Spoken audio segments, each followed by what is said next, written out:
What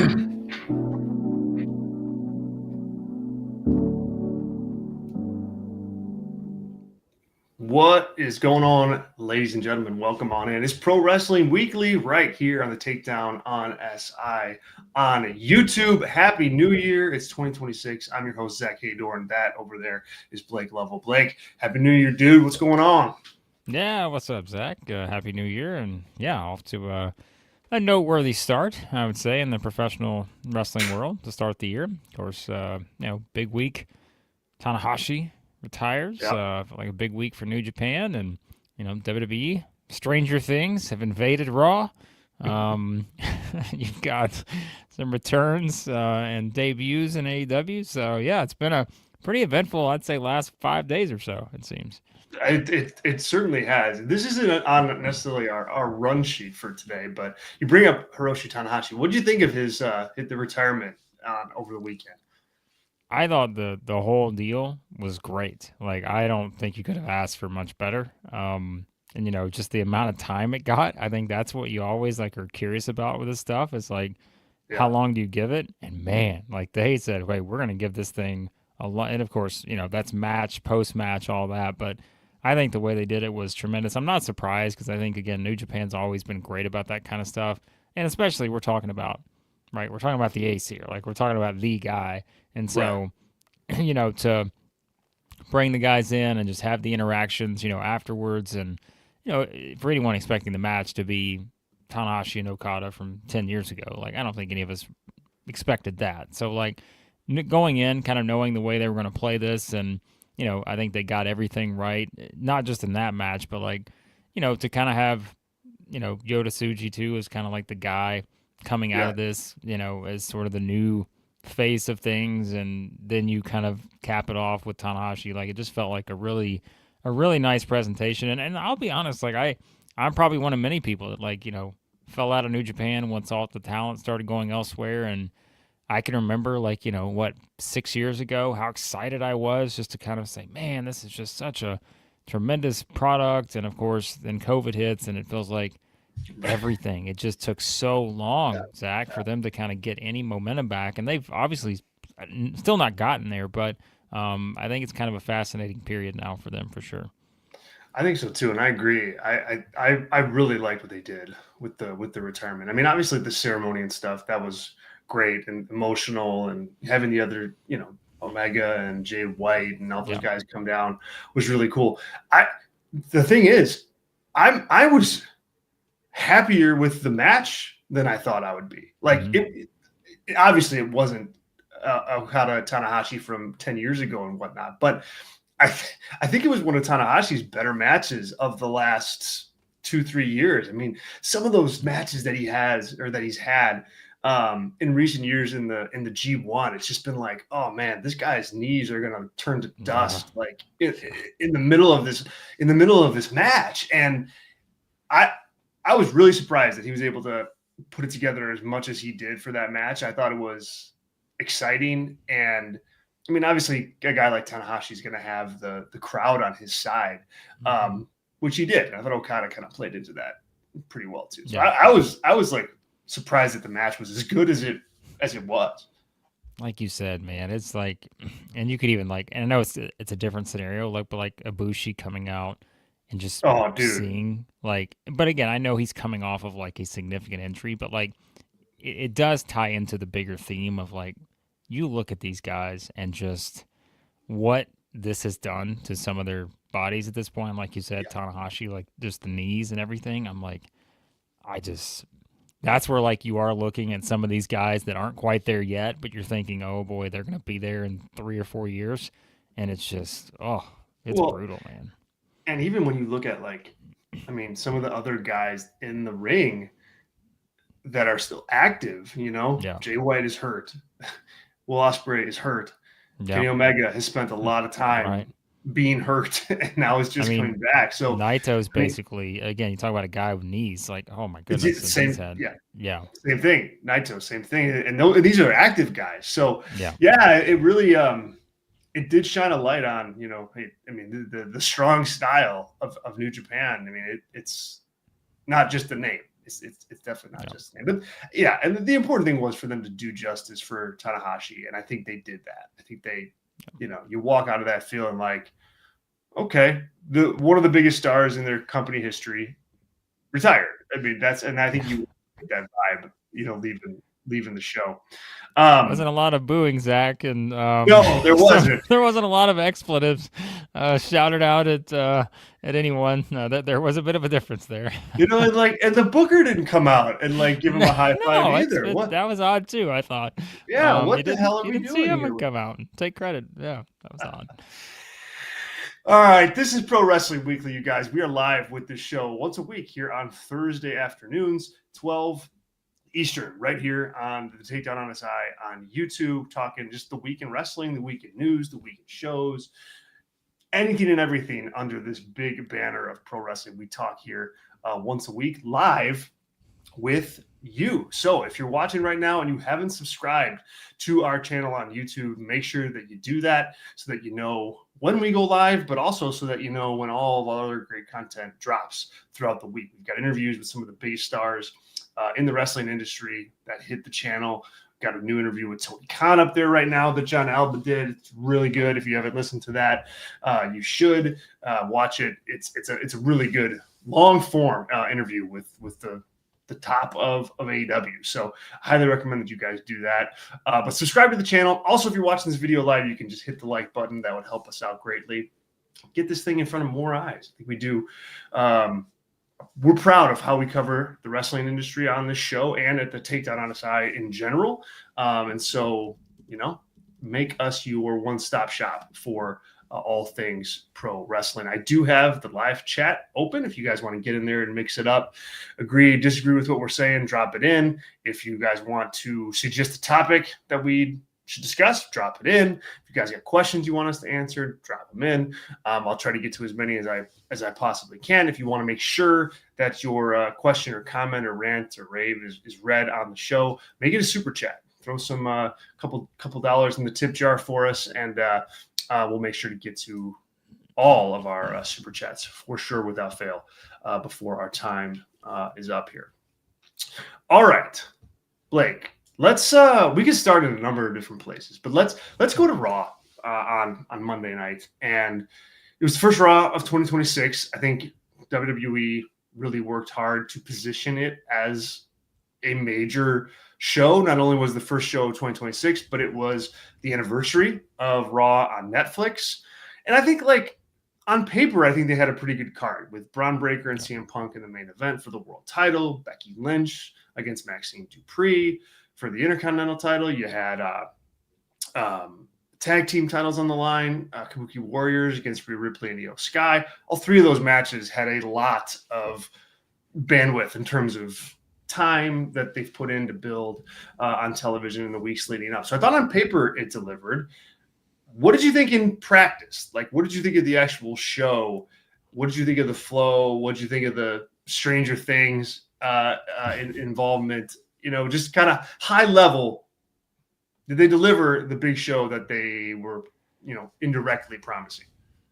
I would say no. I think on paper it looked better than it kind of played out, and I think that's where, again, if you remove the Stranger Things element of this, I don't know if it changes that much, but it probably still feels a little bit different, but it just felt like the Stranger Thing, and I know why they did it. Don't get me wrong. If I'm them, I'm doing the same thing, right? Okay, I'm attaching myself to this absolute phenomenon in pop culture right now, and trying to come up with whatever I can to find a connection there, right? And there's the connection, obviously, with your streaming service and Netflix, and so give it a shot, and let's see how it goes. But I think just in terms of the overall flow, again, I think it was capped off, the opener and the close, those were the two best, I think, points of the show, the women's tag team match, and then the title match with Punk and Breakker. So you bookended your show with two good things, but I think what's becoming an issue with Raw, at least for me, Zach, is it's everything else. It's the flow in the middle. And I think sometimes they have really struggled to what feels like get the right flow. And that's where, it's like, okay, that's where you start getting into the ads and how they disrupt things. And, you just start getting into maybe sometimes just, again, how they kind of structure it. And I feel like that's probably the bigger theme for me right now with Raw. And, it's a little bit different with SmackDown. It's just a different scenario at 3 hours now, and it's on USA and all that. But I think Raw is just kind of, I feel like even a year in, they're still trying to figure out the flow and the structure that works best, because for whatever reason, it just, like, I don't know, it just feels off, I guess you could say. Even though, again, I think there was a lot to like on this show, but I do understand it seems that the consensus has kind of been for hyping up, this is like the 1 year anniversary and how big the show was going to be. It almost felt like more so you're hyping up two big matches, and I know the Becky Maxine match, it's supposed to feel big, but like I don't know that I was there. With that going into it, I mean, you kind of got the result you expected. So I don't know. I just, maybe that's nitpicking too much, but I just think Raw's got kind of a flow problem right now more than anything else. I mean, I agree with you overall. Like, I think it had two really good matches on it. I thought the tag team match to open the show was good. We'll get to Bron Breakker and CM Punk here in a minute, but I thought that was excellent. But yeah, the middle was kind of a slog. Like it just didn't seem like. I mean, you had stuff there, right? You had the Gunther AJ Styles thing. You had the Stephanie Vaquer thing, and Yeah. all, and those were fine, like in a vacuum. Like if you were like to pull up those segments on YouTube right now and watch them, you'd be like, oh, okay, that's cool. That makes sense. It's easy. It's simple enough. But yeah, like they both were like small parts of like a 90-minute window. and Yeah, right. and that I think is the issue. Like, how do you fill out that 90-minute window without it making seem like it's an infomercial for WWE? Look, you're a promotion, you're trying to make money. I get that. But man, when like the content is like teeny tiny pieces of the overall show, I think you really need to look at, because it gets grating on the audience. And so by the time a main event like Bron Breakker for CM Punk gets in the ring, you're kind of gassed already as an audience member. So I very much agree with you on that. I thought the Stranger Thing, I know nothing about Stranger Things, so I'm just gonna put that out there right now. I've never watched it. Yeah, I've seen the first season, but like that was how many years ago now? Like, yeah, almost 10 years ago. So I think that if you're WWE and somebody comes to you and you're like, hey, we want to do this Stranger Things integration, you obviously are going to say yes to that. At the same time, knowing nothing about it, I was kind of like watching that and going like, all right, it's supposed to be Stranger Things Day on the show. And like, that what happened? Like nothing happened. You had like the stage looked different, some graphics were upside down, and then it's like that's it. So if I was a diehard Stranger Things fan and I was tuning in because like, wow, it's Stranger Things night on WWE, I'll check this out. I'd be like, what the hell is going on here? Like I thought it was disappointing from that, from that angle. Well, and it's the way you hype things too. And I feel like, again, sometimes like WWE, not directly but indirectly, likes to play the game. Well, we never promised you this, or we never said it was going to be this. When fans get excited, like, what was it, the WrestleMania trailer, the video trailers, where it's like they're hyping up this as some like, what you're doing. Yeah, like what you're doing when you put these things out. Like, you know exactly what people are going to do. And so if you're like, wow, a Stranger Things collaboration, okay, like something big's going down here, right? Yeah. It was just Raw with Stranger Things attached to it, right? That's it, literally. Like that's all. There was nothing there was nothing I thought even. Again, and I did try to do a little research on like, hey, is anyone coming out of the show being like, oh, they tied it into this episode of Stranger Things or that season? Like, into really anything except for what Kevin just brought up in the comments, and that is you can sit here all you want and tell me that somehow Adam Pearce saying break the walls down in the hype video was Hey, whoa, supposed that was to totally an accident. Totally an accident. totally an accident and somehow applied to Stranger Things or whatever the report was out there. Like, this again is what I mean by hype. Like, and the thing is, they can get away with it. They do it all the time. Like, again, how many times has Triple H in a tweet said new era? Go search it and just search for new era or It's game so annoying. change or whatever. Probably 50 times in the past year. Like, it's just that's just what they do, and that's marketing. Like, you want to hype it up, you want it to sound big, and I'm sure it'll have a big audience when the numbers come out or whatever. But yeah, I mean, it's just like, I guess I can't really push back all that much, and this is going to be their thing. It's their business, and this is just how they do it these days. But yeah, and I think that's the thing too. I think another problem they have is you almost, I feel like in certain times have trained your audience to be like, you know what, things don't really matter that much until the Royal Rumble. Like, that's when everything will start picking up again, right? There's no Roman Reigns, and like it or not, Zach, I think that's a bigger discussion too. I think that void of not having Roman Reigns, whether you think that like his character has run dry or whatever, he brings a presence that I just think they don't have right now. Mm-hmm. Um, and it's kind of the same. And I'm not, again, I was sure the bloodline thing had its ups and downs and all that, but you are kind of, again, talking about a storyline that's the bigger than life sort of story that WWE has had in the past decade. And I think without any of that on the show, I think they've struggled a little bit to get beyond it. But I also will applaud them on clearly making a concerted effort here to say, we realize we're entering a new era, because we're bringing all these people up from NXT, which is another absurd thing here quickly. But I'm on a rant here, but like, why is the Javon Evans thing not on the That show? was so bizarre. That was so bizarre. Like, what are you Like doing?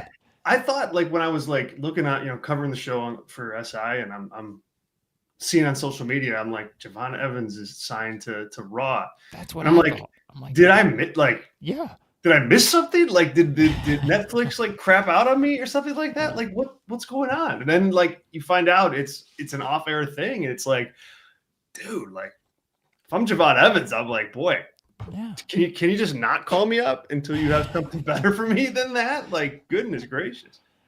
I just thought that too. I'm like, why is you spent the time on this guy to put him on SmackDown, like to put Yeah. him on John Cena's last show, and like Yeah. he has been clearly the breakout guy, and you don't even put it on the main show with all of this time. You had 4 matches. Like, you could find anywhere for 30 seconds to put Javon Evans, like, and make him feel like a big thing. And so it's just it's bizarre. But that was it. Maybe Zach, maybe they were 2 steps ahead. Stranger Things, Stranger Things. you Let's just do know? some weird stuff all night and have it be Stranger Things show. I Yeah, they got to get I don't know, man. The we could do. I mean, we could do a full hour on NXT and NXT call ups and how they're doing that. On one hand, like Oh, on one hand, I like the kind of narrative of Jordan Grace shows up here and Javon Evans is invited by the GMs. Like, all that, I yeah, think, like, works to like set a foundation for like how the two shows go after NXT talent. But then what? Then it's like, now yeah, what? Like, Trick Williams is kind of okay. He's on SmackDown and he's feuding with Sami Zayn, I guess. Like, and Jordan Grace is going to debut. I mean, luckily, I think they do have a big thing planned for Obafemi. And honestly, yeah, if you're giving them the benefit of the doubt, maybe they do get a little leeway here, because you can't debut everybody in the yeah, same bombastic way. Like, you have to have there's levels, right? Like, you have yeah, to like make sure that you're not debuting who's going to be, a low card guy the same way that you debut Obafemi. So I get that you want to have like tiers to it. But I think they can do better than they currently are doing with that. We'll see. We'll yeah. see here. Kevin agrees with us here in the chat. He goes, Raw was extremely overhyped and average, just like WrestlePalooza. Yeah, I think WrestlePalooza is a good comparison to what Mm-hmm. this show was this week.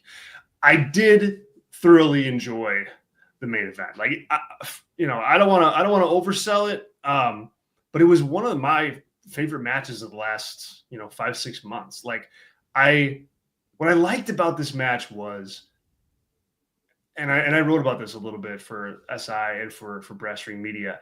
They felt like they were fighting each other. Like, it wasn't like so polished. It wasn't smooth at every moment. And it's not to say like, they were botching everything or like messing everything up, but because it wasn't that either. It just wasn't polished. And so it felt rugged. It felt like a fight. And I thought that was a really strong part of the match. It made you feel like, whoa, these guys could hurt each other. I also think, you can talk a little bit about Bron Breakker too, but I thought Breakker was fantastic. Like, it wasn't his time to win the title, but it's going to be his time pretty darn soon. And, I thought all the physical stuff he did in the match, usually that stuff is always good, but man, some of the selling I thought was really good. I thought some of his facial expressions were good. Before he goes for that last spear, you can see him, getting like emotional, like he's thinking he's going to win. And then he just gets kneed in the face, GTS, and you lose. Like, I thought all of that was really well put together. So I was a big fan of that and match. that was the part. If you were not in on Bron Breakker, you will be if you watch that match. Yeah, and I thought that part right there, you said it, like just the sequence, and I know it got shared a lot on social media and such, of just him, like, he's getting so fired up, and it's like he knows this is it. This is his moment, and then it's not. And like, I think that, and then of course you got the trademark, Triple H closing visual of a guy celebrating and the other guy sitting there wandering blank stare into space, and that's setting up for that eventual triumph. It's the same we've seen with other guys too, whether it's seen at the Rumble, Cody, and like we've seen it so many times. Like, they're setting Breakker up for that same type of moment, I think. But I think polish is the right word, like you said, and that's where, has anyone ever really said that CM Punk is a polished wrestler? No, like Punk is like a believable wrestler. Like, he's someone who, again, does things. He never feels like a guy who's just necessarily going out and wrestling to set up moves. And I think like that's Breakker too. Like, Breakker is not a guy when he gets in there where you're thinking he's just going to set up the next move. No, he looks like a guy that is just kind of unleashed and is just simply trying to find the fastest route to either inflicting damage on his opponent or winning the match. And I'm like, that's what it should be. And so when you get those two guys in there together, I don't want to see these two guys trade moves.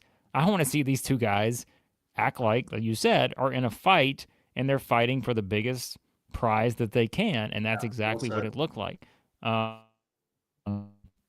So, yeah, and I know, again, that everybody will talk about kind of the and all that, but you know what? I think you can use that too. Like, that's the thing. And another, I don't know, like, and I'm just throwing two people out there. This isn't like me, but like, if this is Rey Mysterio versus Elio LaFleur, Zach, the newcomer, the French luchador. Maybe if they do that, I want to see what that is going to be all about. Me too. It caught my eye, so I wrote it in my notes. I'm like, this at least caught my eye. If they're doing that, then maybe it's a little bit different, right? But it's like, but if it's Punk and Breakker, I don't need everything to just be perfect. I don't need everything to look like it has to be. And I think there was someone else too who may have said this. I don't remember that it was a wrestler of some sort, but it was basically like, hey, when I watch wrestling, like, I'm not watching it to see how smooth everything is. I'm watching it to see, what do I believe in? Like, can I believe that these two guys are fighting for a reason? Like, do they hate each other? Are they fighting for a title? I'm not watching how smooth things are to get there. It's the story, again, that you're telling along the way. And I thought they did a great job with Breakker on that, because like I said, I think that visual of just him so amped up to where, like, this is it, and you just kind of, you go a little bit too far, you just have that one little slip, and that's how Punk wins. I thought it was a great way to tell the story, to finish it. And like you said, let's not kid ourselves here. They are setting this up for Breakker's ultimate triumph. I think, you know, whether that comes at WrestleMania, I don't know. And that's why I'm fascinated by the NXT situation right now, because if you're bringing Obafemi up, right, if you're bringing Trick Williams up, Javon Evans, all these guys, it's going to be interesting because I think you have to put all those guys in the Rumble. And you kind of have them in there now with a Breakker, with a Brock Lesnar, with Gunther, like all these different guys. Like this could be one of your, you know, if you do it right, one of your most well booked Rumbles you've done. And it's just like, but how do you keep everybody in a position, right? Because right now, I'm thinking, okay, Breakker has a great chance to win the Rumble.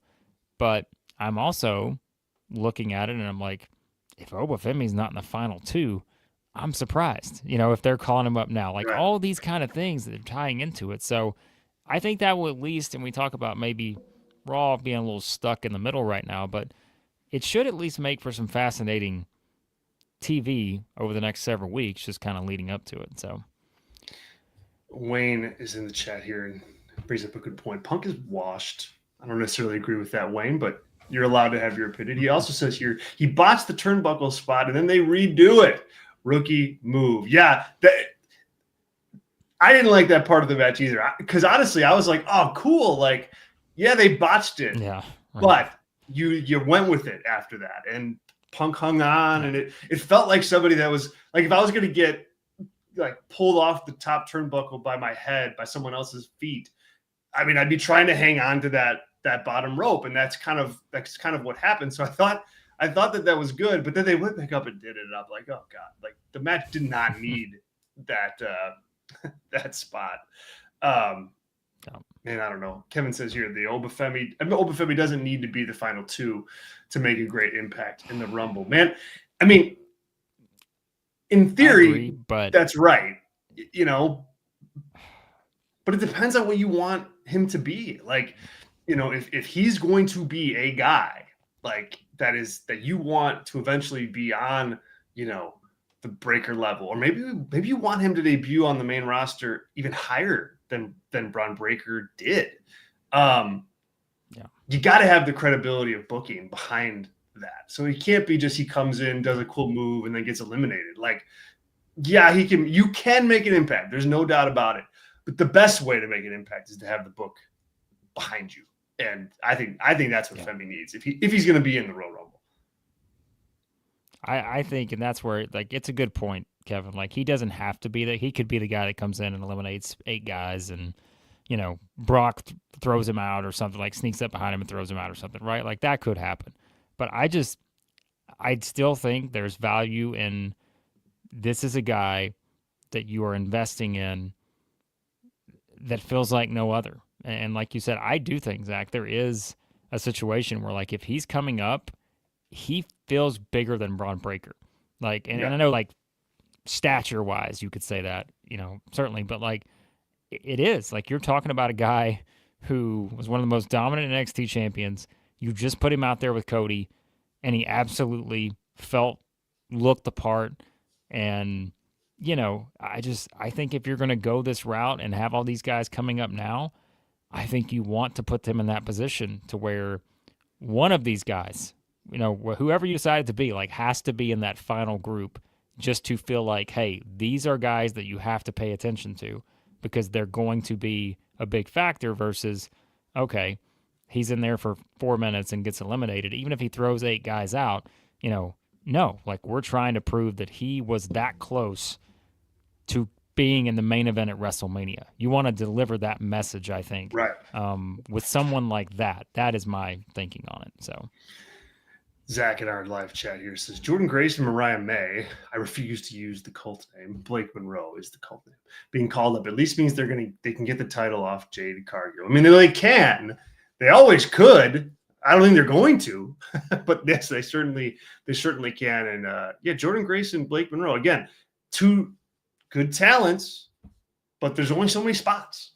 And so, yeah, it'll be interesting to see where those women land. Speaking of SmackDown, we got a major World Championship match coming up tomorrow on SmackDown. It is Cody Rhodes defending against Drew McIntyre. 3 stages of hell. It's going to be a falls count, or it's going to be a regular wrestling match, falls count anywhere. And if it gets to that third fall, if There will be a steel cage match. This has been a feud, Blake, that's been on fumes, I think, for a long, long time. I think they've been able to kind of like gas it up here for like one last, we're going to drive this car. Like we need to make it like one more mile. So we're just going to just pedal to the metal. I think they've done a pretty decent job with that, given the reality that it's kind of a quiet, dead feud at this point. Is Drew McIntyre going to win the world title? That's the question. Is he going to win the world title, or, does he walk out again a loser? Well, speaking of like, I feel like SmackDown has fallen into like the 80s vortex of how many feuds on SmackDown have been going for like 5 months running. Like Aleister Black and Damian Priest was a 6-month feud. Solo and the MFTs against the Wyatt Six been going on a long time. Like there are just so many feuds there. Like this one too, where it's like, man, they have just they have settled in on some of these and said we are going to ride them as long as we can. I'd like to think Drew's going to win, but how on earth, based on what I've seen so far in this feud, could I possibly believe that's going to happen? No matter how many hype videos Drew puts out, no matter how many times we feel like this is the end for these two, they literally just sat up, or they just set up the entire thing with Cody and Orton. So like, I've got to assume that Cody and Orton are probably going to face off at the Rumble. Maybe Cody's got to have a match, and if you put Cody in the Rumble and Drew's the champion, I just don't see it. Then how do you get to Cody versus Reigns? Like I don't know. Like there's so many of those things to where exactly. Logically, you know what I mean? Like to me, there's so many things that are against the idea of. The truth is that we know Cody is going to be in a main event at WrestleMania this year. And he's not going to, who's he going to challenge, right? He's not challenging Drew McIntyre. I don't think he's facing Punk. So like, to throw that one out. So like, Cody's got to be the champ.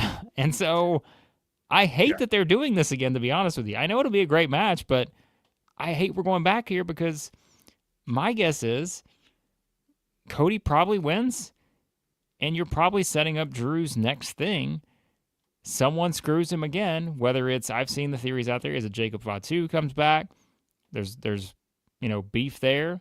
Is it Obafemi, who could easily have a reason to try to screw Drew McIntyre out of the title based on what happened Saturday night's main event?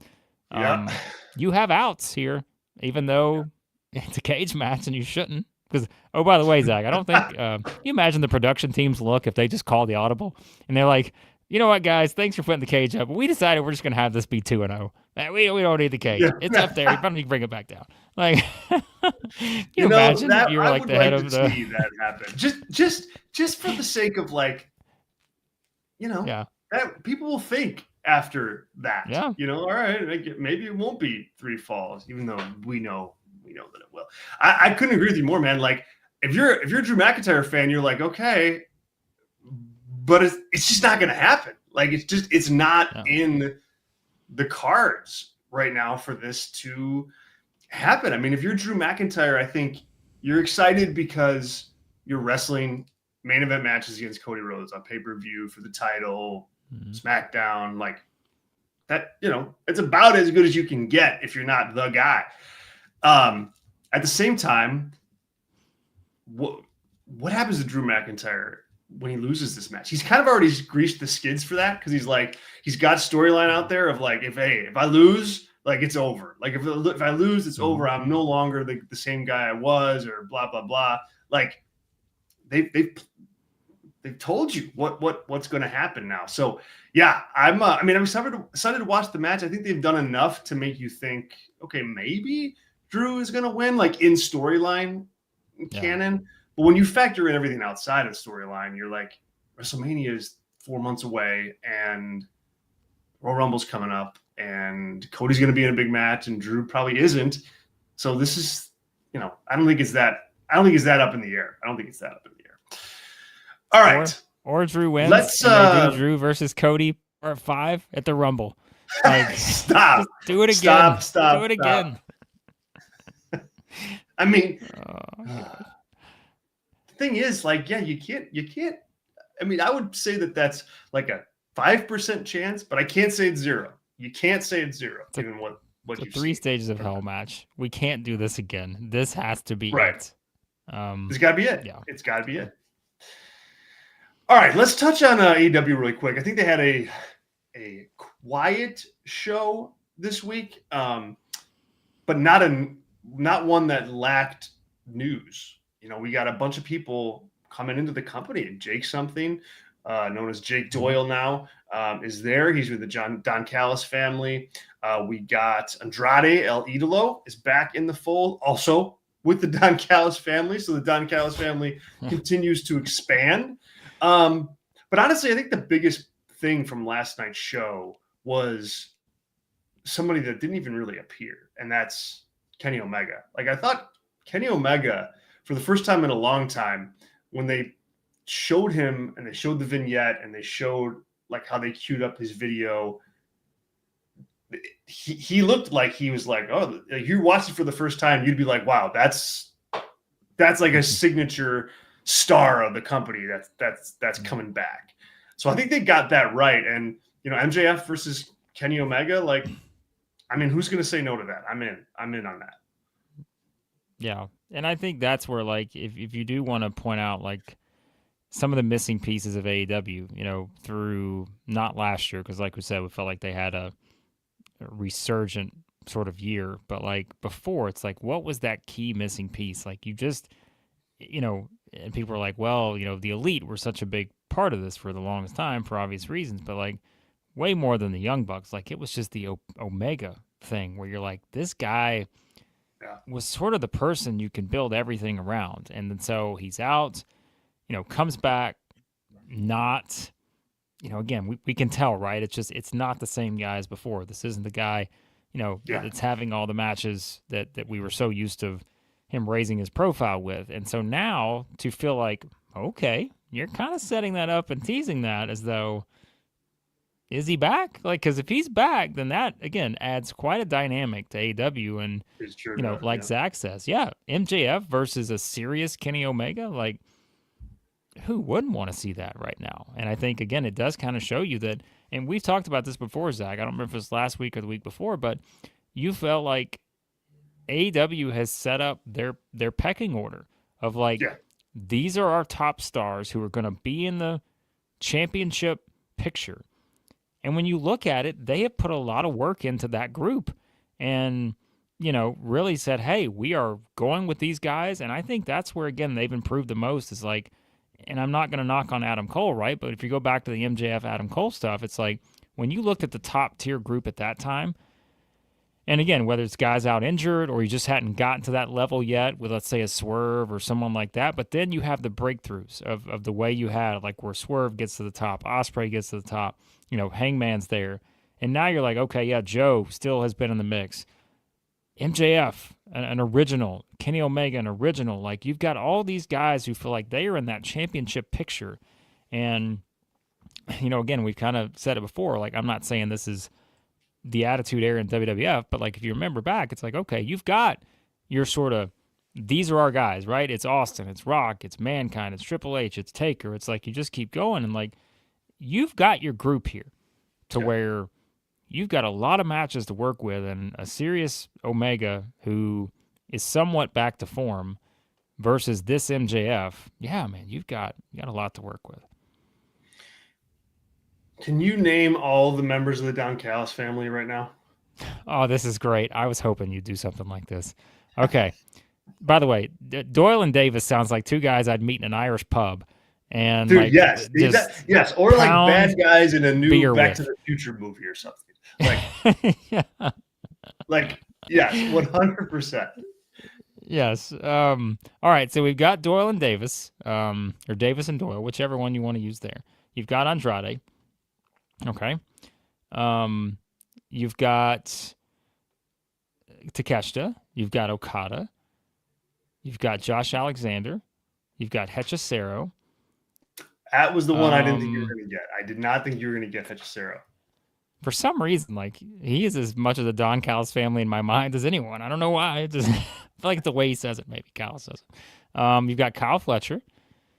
Um, I think I mentioned Andrade already. You did, yes. Um,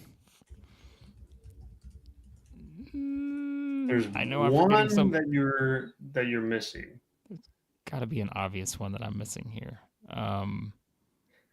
Actually, you know what? I don't Like, know. I don't even know if this is obvious anymore. Oh, So hold on, what's his name? Rocky Romero? Is he considered Rocky part of the? Romero, yep, Rocky Okay. Romero, and one Uh, more. all right, hold on. I'm trying to go down my order here of like top guys and see if this is like a top guy I'm missing or a middle guy. Um, It is not a top guy. okay, it's not a top It's a guy. Oh, tall yeah, guy, but it's not Sean. a top. Good call for Sean because like I was looking at the chat, but I would have honestly I would have never gotten this one with Lance Archer. I would have completely Right, forgot this exactly.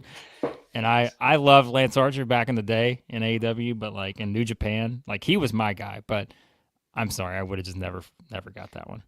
Here's the thing. I don't. I kind of like in theory, like in concept. I like the idea of Don Callis like collecting all these guys, like and using all these guys to take down the guys that he doesn't like. I mean, I think it's pro wrestling 101 when you think about it. Bobby Heenan did it, Paul Heyman did it. Name a manager, and they had maybe not 10 people deep, but they had a big faction. What I want though is like it feels too much to me like 10 mid card guys, that are all in this kind of faction. And you've got Takeshi and Okada and Fletcher. I get that. But like you never see the full group together ever. It's so easy to forget who is even in the group. On the list that I'm looking at here, it also names Trent Beretta and Wardlow as members of the Don Callis family. And are they? Are they not? Oh yeah, I don't know. I forgot So about those. like Yeah. like that makes it even more than 10. So I don't mind going down this path of like Callis collecting people. To me, I think you got to present that group as like almost like it's like the era of the Don Callis family. Like they're the big bad heels on the show, but they blend in too much because you've got them, and then you've got the Death Riders, and you've got the Demand, whatever the hell their name is. Like, make these guys the premier heel team and go. I just think a little more definition, a little more context around what this is could go a long way in making like what is a 12-person group, 10-person group matter. That's my take. Yeah. Yeah. No, I agree. I think it's like you have to when you have a group this big, you have to have a defined hierarchy. It seems, and like I just don't think there's like again. I mean, Sean brings it up. It's like, yeah, like the true story you have going is Okada and Takeshita. Like that is your A Yeah.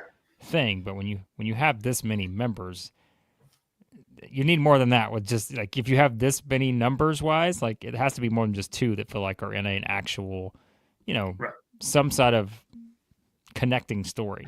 Yeah. And I guess Fletcher kind of can be all over the place because he, like we said, I think he's gonna have a big year. Probably eventually win the title either by the end of the year or early next year. So I don't know. It's just, yeah, you've got to try to stay away from being the NWO. Exactly. At, Yes. Yes. the bad Tony Khan should know NWO. what And not so, to do in this situation. yeah, He should. yeah. All right. Let's ride off into the sunset here. Let's wrap up with our weekly segment. Name that main event. Blake, what do you got today? Do I need to pick, or do you got a year already set up? I think we should go to the 90s on this one. All right, let's go. Let's do it. For some reason, this is a year as of late I've been fascinated by. I will say, and I know people have their feelings on Dave Meltzer, but I love the historical stuff, and so like I've been for Christmas I got some of the old. He's put out like the complete collection of the newsletter where it's like you get the actual books and So this is a year that I got, and I've just been so fascinated by this year. It's just one of Okay. those. It's one of the weirdest years I think in maybe the history of wrestling. But we're gonna go back to this year, Zach, and this one's probably. I mean, I can't imagine this is that hard to actually predict. But I just want to talk about it because it's such an interesting one. But all right, this is pretty simple. I just still can't even imagine. Um, for the WWF Championship, Yokozuna defends the championship against Lex Luger. Ooh, God, that happened, didn't it? That definitely The happened. This infamous is moment. why am I WrestleMania? You know This is this, Zach. WrestleMania 10, right?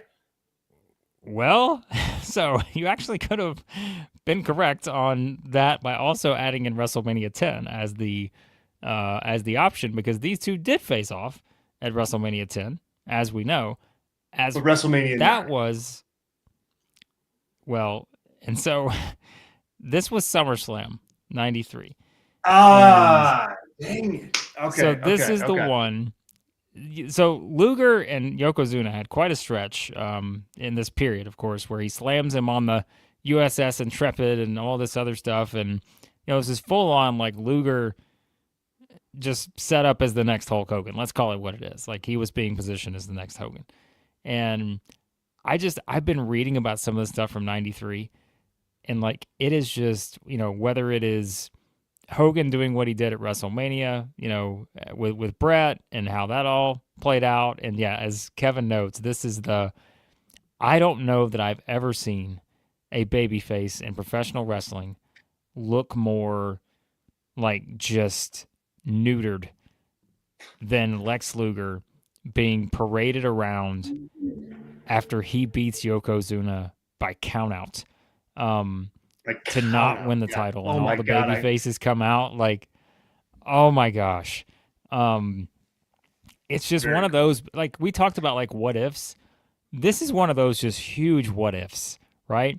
And this is why again Luger eventually got labeled as like the ultimate like, you know, gosh, is this going to be an accurate comparison, Zach? Not Drew McIntyre, but like it kind of feels like Drew McIntyre right now, where it's like the guy that they just never want to fully, even though they did with Drew several years ago, but like Yeah. he was so close, and you had every opportunity to say, right now is the time we're going to do it, and that is the visual you give people. Mr. Yep. USA paraded around the ring by all the baby faces after beating Yokozuna by countout. Um, just Pretty reading wild. about all the dude, it's so. And again, like I said, you guys can share your thoughts on like Meltzer and stuff now. Like I get it in some of that, but like the historical stuff, I just am so fascinated by. And 93 was what a year, and something like this just kind of capped it off. So I love it. I love it. That's why this segment is the greatest segment in all of pro wrestling YouTube. It's right here. It's named the man thing. Good stuff. All right, guys, we'll wrap up there. Thank you all so much for being here today. Thanks to Kevin and Sean and Zach and Wayne and everybody else who joined us live. We certainly appreciate it. We'll be back next week right here, same time, same place, 12 Eastern, with Pro Wrestling Weekly on the Takedown on SI. If you have not subscribed to the channel, make sure that you do that. We got a Tony Khan interview up right now. And lots of other interviews with top talent. Kendall Gray's got an interview up. Really, really cool stuff from her too. So check it out. Become a subscriber. You're not going to want to miss what we put out. And if you can like this video, that helps us out a lot too. We would appreciate that. We will see you all next week right here. For Blake, I'm Zach. We'll talk to you guys later. See you.